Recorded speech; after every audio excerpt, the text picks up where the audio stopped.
So who doesn't love a good villain? Evil!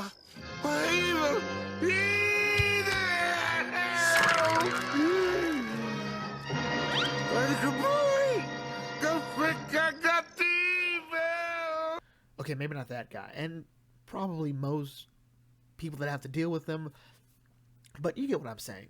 When I talked about my Disney royalty series, I mentioned that the Disney villain had sort of died out as the years went on, and I felt that was sort of a shame because, well, the Disney villain was great, but it's also understandable as the stronger and more active the characters get, the less work is needed for the villain. The whole thing got me thinking about how the idea of the villain has just sort of changed and evolved, and maybe even faded away over time, and it was definitely different than, say, the Disney prince/princess. Where those characters, I would say, are reactive, as most protagonists tend to be, the villain is always active in one form or another, and they drive the plot on.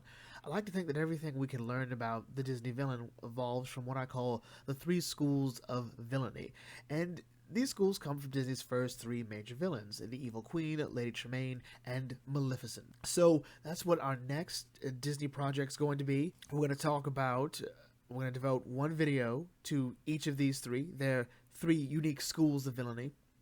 And we'll talk about which villains fall into it and maybe even see if there's any overlap between them. So, yeah, that's not much to do for this video here. It's been pretty busy on my end, which is why there wasn't a video this week on Wednesday when I normally try to have a video out. So, yeah.